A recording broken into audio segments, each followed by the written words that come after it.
doubt America's commitment, or mine, to see that justice is done, just ask Osama bin Laden. The world respects us not just for our arsenal.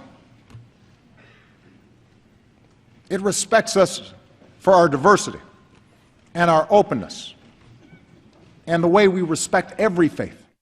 President Obama last night during the State of the Union, you heard him, he says people cannot doubt his commitment to fight terrorism, and he maintains we're more respected around the world now. But as he heads into the final year of his presidency, are those statements really true? Let's call on our panel. From Newsmax Washington, noted Republican strategist and political analyst Ford O'Connell, and via Skype from New York City, the senior political contributor for Forbes.com, Rick Ungar. So, Brother Ungar, President Obama was in office when Osama bin Laden was dispatched from this earth.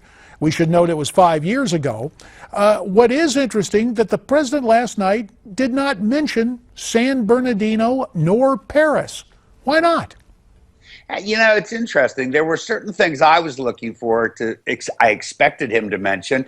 Not that surprising he didn't single those cities out in the context of how he was giving the speech. You know, he also didn't mention guns, which I had expected he was going to do an entire section on.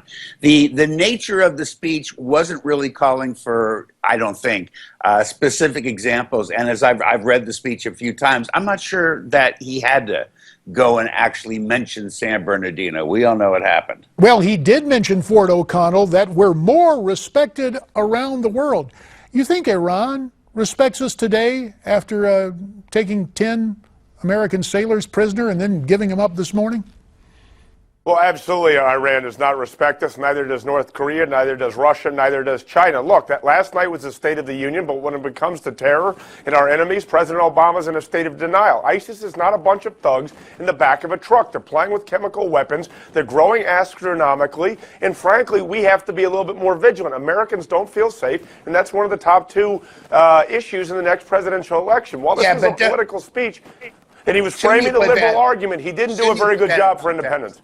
Shouldn't you put that into context? He actually said that in the context of making his point, which he happens to be correct, that ISIS, while they are a problem, to be sure, they are terrorists, they are dangerous. They are not an existential threat to the United States. I disagree with you, Rick. Really? They're going to destroy the United States of America? That's what you have to define destroy. But let me tell you this. They're already infiltrating the United States, turning U.S. citizens against themselves and playing with chemical weapons. Trust me, they could be an existential threat. We should be wary of it. You define existential, it means ceasing our existence.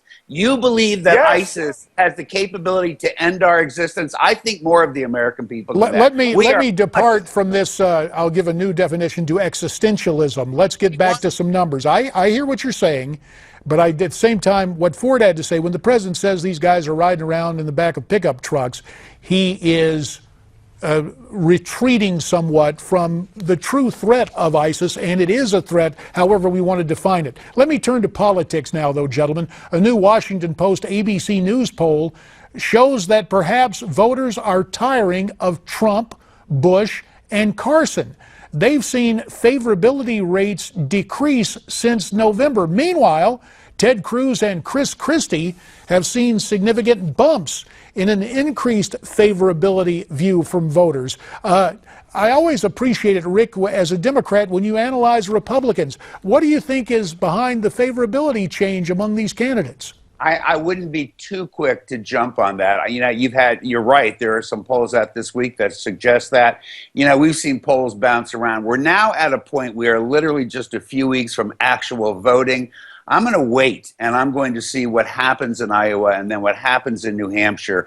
My sense is that Donald Trump remains very strong, even still. What about it, Ford? I actually have to agree here with Rick on a point. Here's the deal. Yes, Christie and Cruz are surging in terms of favorability. Will it turn into votes? If Cruz doesn't win Iowa, he's not going to win the nomination. Christie has to have a first or second place finish in New Hampshire. And Marco Rubio, for the life of him, has to find an early state victory. Here's what's troublesome for Trump, where he's losing that favorability with Republican voters who don't have a college education, who's his strongest group. That's a little bit worrisome for Trump, but if he wins New Hampshire, it may go away.